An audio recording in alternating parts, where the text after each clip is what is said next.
Antes da ciência, antes da filosofia, antes mesmo da ideia de um único Deus Criador, a humanidade já fazia a pergunta mais antiga de todas: de onde viemos?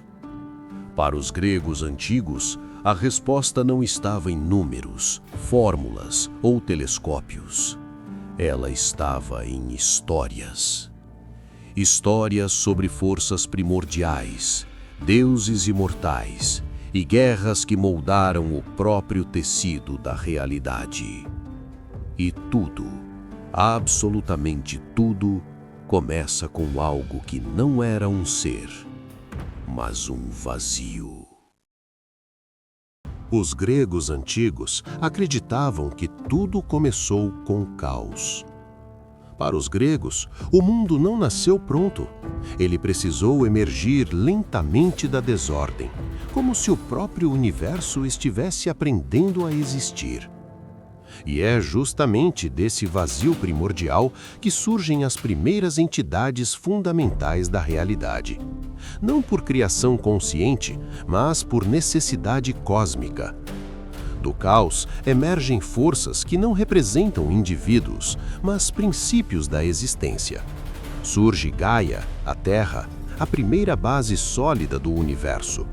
Surge Tártaro, o abismo profundo, tão distante da superfície quanto o céu está da Terra. Surge Eros, não como um deus romântico, mas como a força irresistível da atração, aquilo que permite que elementos se unam e gerem vida. Surge Nix, a noite, e Erebo, a escuridão profunda.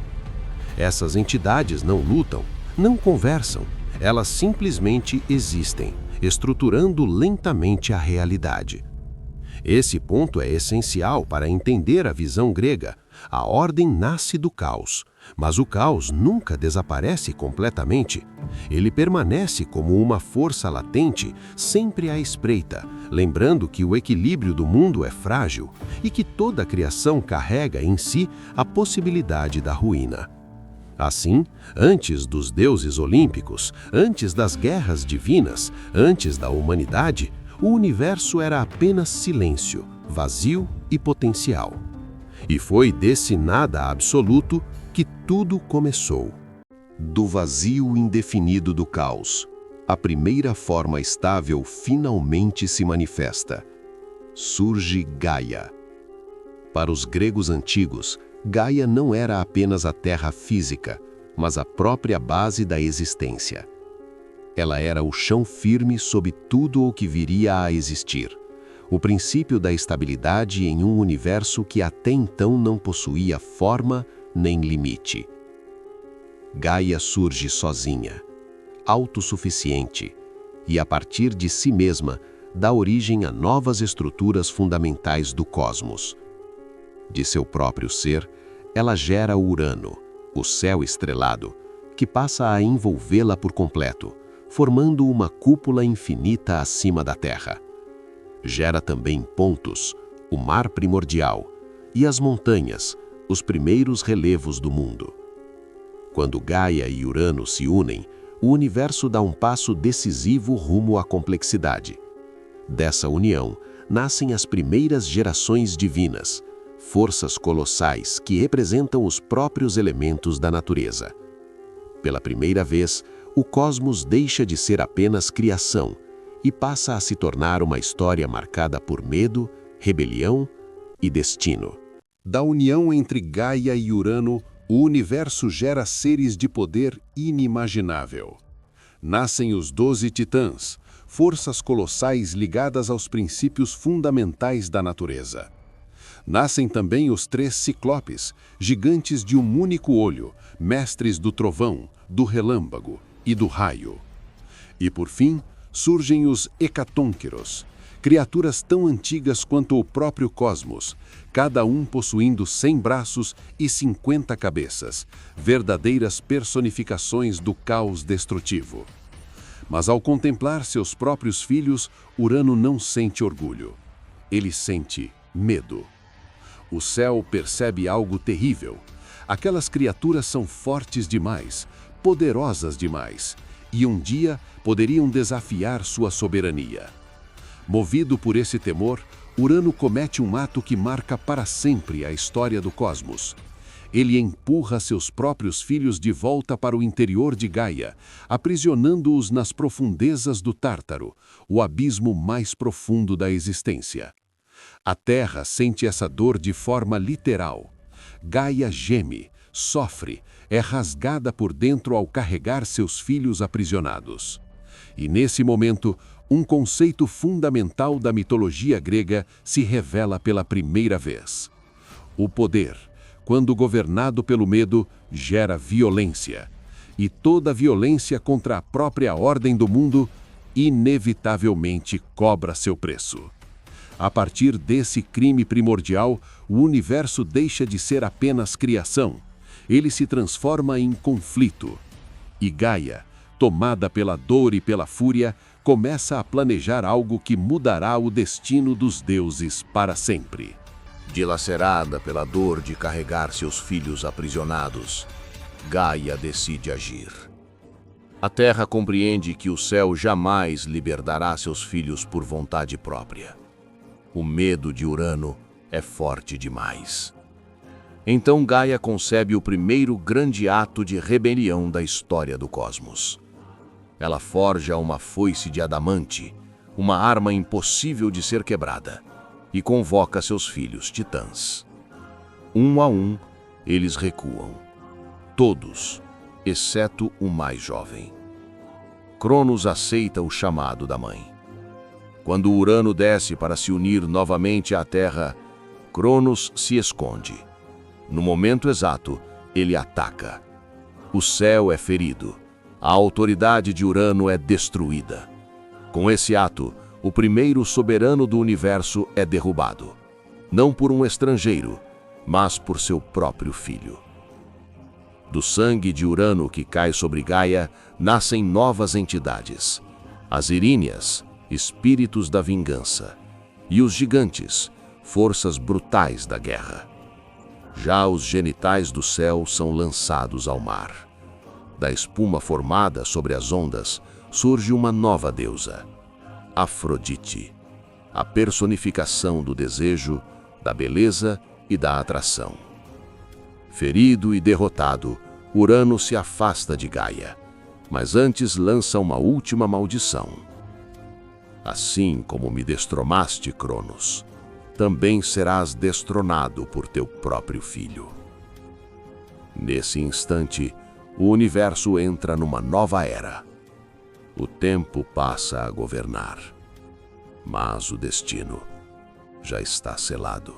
Com a queda de Urano, o poder supremo do cosmos muda de mãos. Cronos liberta seus irmãos titãs e assume o trono do universo.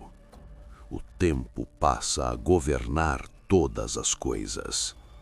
Para os gregos, esse período ficou conhecido como a Idade de Ouro, uma era em que não existiam guerras entre os homens, nem fome, nem doenças. A vida fluía de forma simples e abundante, sob a ordem imposta pelos titãs. Cronos reina com autoridade absoluta, mas assim como seu pai, ele carrega dentro de si um medo silencioso. A maldição de Urano ecoa em sua mente. Temendo ser destronado, Cronos decide impedir que o destino se cumpra. Ele se une à sua irmã, Reia, e dela tem filhos poderosos. Mas a cada nascimento, Cronos repete o erro do pai. Assim que cada criança vem ao mundo, ele a engole. Não por ódio, mas por pavor. Héstia, Deméter, Hera, Hades, Poseidon. Todos permanecem vivos, presos no interior do titã do tempo, condenados a uma existência sem luz, sem crescimento e sem futuro.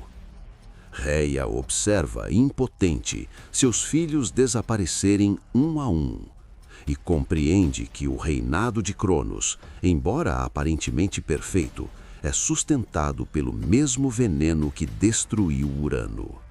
o medo de perder o poder. O universo entra em um ciclo sombrio. O tempo governa, mas devora tudo aquilo que tenta nascer.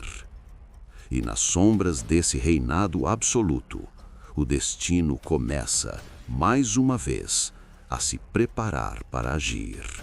Quando Reia engravida pela 6ª vez, algo dentro dela se rompe. Ela já viu 5 filhos desaparecerem. 5 vidas engolidas pelo medo de Cronos. Determinada a não permitir que o mesmo destino se repita, Reia busca ajuda nas forças mais antigas do cosmos. Ela recorre a Gaia, sua mãe, que conhece como ninguém os ciclos do poder e da queda. Seguindo o plano, Reia foge em segredo para a ilha de Creta. Longe dos olhos de Cronos, ela dá à luz um menino. Seu nome é Zeus. Para enganar o Titã do Tempo, Reia envolve uma pedra em panos e a entrega a Cronos, fingindo ser o recém-nascido. Sem desconfiar, ele engole a pedra, acreditando ter derrotado mais uma vez o destino. Enquanto isso, Zeus cresce escondido nas cavernas do Monte Ida. É criado por ninfas, protegido pelos curetes, que batem escudos para abafar seu choro. Ele é alimentado pelo leite da cabra Amalteia e fortalecido pela própria terra. Ali, longe do trono e do medo, Zeus amadurece.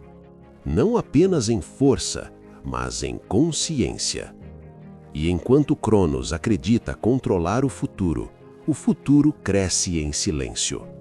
O tempo continua a devorar tudo ao seu redor, sem perceber que desta vez deixou escapar aquilo que jamais poderia conter. O destino dos deuses está prestes a despertar. Quando Zeus atinge a maturidade, chega o momento de enfrentar o destino que havia sido adiado por gerações. Com astúcia, Zeus retorna à presença de Cronos e o engana, fazendo-o beber uma poção preparada com a ajuda de Gaia. O efeito é imediato. Cronos vomita, um a um, os filhos que havia engolido. Eles retornam à luz exatamente como haviam sido engolidos, imortais, intactos e cheios de ira. Agora unidos, Zeus, Hera, Deméter, Héstia, Poseidon e Hades formam um novo poder no cosmos. Mas Zeus sabe que isso não é suficiente. Ele desce então até as profundezas do Tártaro e liberta os Ciclopes e os Hecatonquíros, aprisionados desde o reinado de Urano.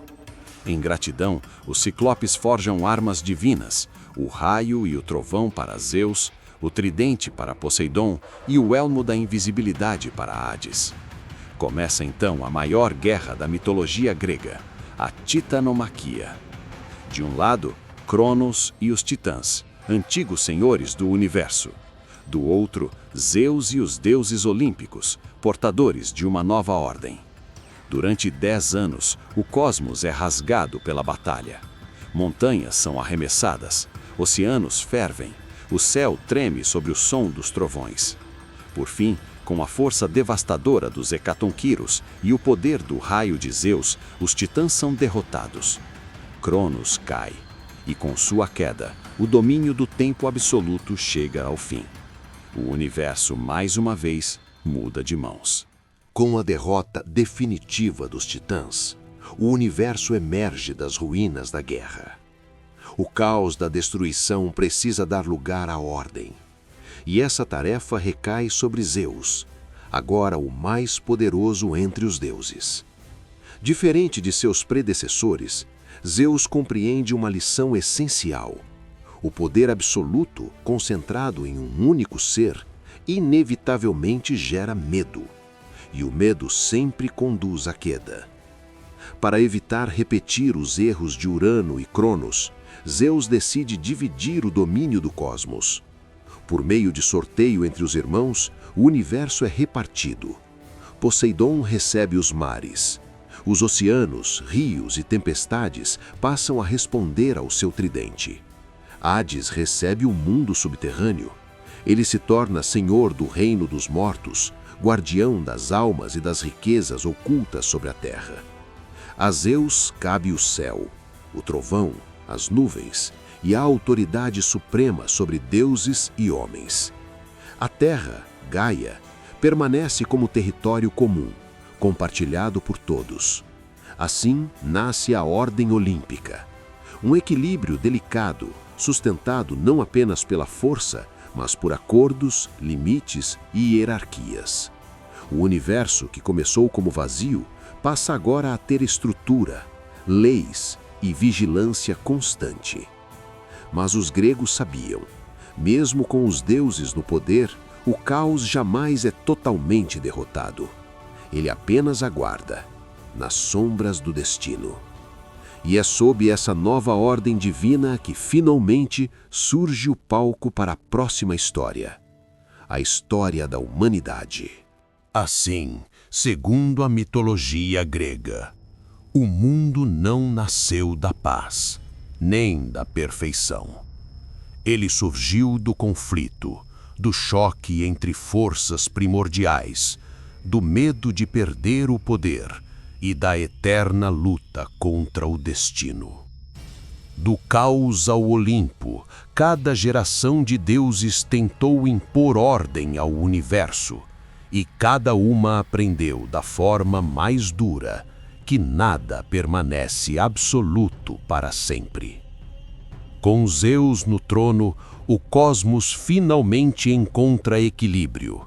Não um equilíbrio perfeito, mas possível, sustentado por leis, limites e pela vigilância constante contra o retorno do caos. Para os gregos antigos, essas histórias não eram apenas mitos, eram explicações simbólicas da própria condição humana.